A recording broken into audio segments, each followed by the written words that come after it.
Hey, what's going on, guys? So Nottingham Forest are closing in on the signing of Danilo, and hand on heart, this fella is one of the biggest talents in not just South American, but also world football. In my eyes, he's destined for the very top, and I'd put my bloody house on him becoming world class. The likes of Arsenal, Ajax, and Monaco are vying for his signature, and each of those three have a proud history of turning young talents into superstars, which can only bode well from Forest's perspective. The fee is reported to be in the region of 18 million quid, and I reckon he'll be worth about 5 times that in the next couple of seasons. In case you're unaware, he won the bronze ball at the FIFA Club World Cup. For reference, Thiago Silva was the golden ball winner, and he's a legend of the game who was representing the overwhelming favorites for the competition, which should put things into perspective. Despite only being 21, Danilo's already got 141 senior appearances to his name and was influential in helping Palmeiras win the Copa Libertadores, which is the South American equivalent of the Champions League, in back-to-back seasons, might I add. To be the main man in the middle of the park in a high-pressure situation at such a young age is truly remarkable.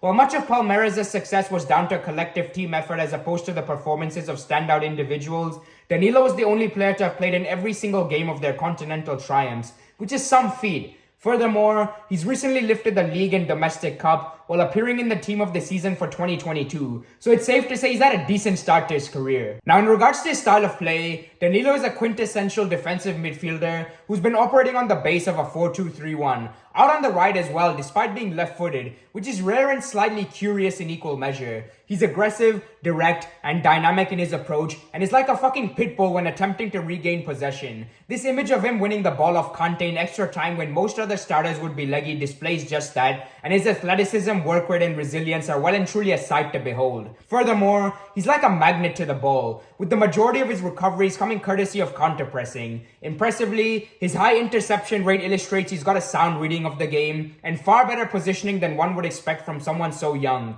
In fact, you'll often find him dropping back in between the center halves when backs are against the wall, and there's a need for numerical superiority. This may sound fucking barmy, but his high-octane tackles, clearances, and headers are genuinely entertaining to watch. This can on occasion lead to situations where he's overeager and goes in a bit too hard, but it's more than made up for the contagious energy he brings on the pitch. Going forward, he's solid but unspectacular. Steve Cooper may be tempted to use Danilo in a box-to-box role in order to not put pressure on the kid to operate as a single pivot in what will undoubtedly be a big step up quality-wise in the Prem. While he may not be as technically gifted as his former and soon-to-be new teammate Gustavo Scarpa, with whom he shares a wonderful connection by the way, he's more than capable of making a difference in attack. To register 10 goals and 9 assists in just 98 appearances from the number 6 position is unique and something I expect to only get better moving forward. What Forest fans are going to love is he's a right little nuisance off set pieces, either getting on the end of second balls and executing flick-ons or scoring himself. He can be slightly frustrating in that he loves having a pop from distance, even though almost all of his goals have come from in and around the 6-yard area. But that's something you learn to put up with, I suppose.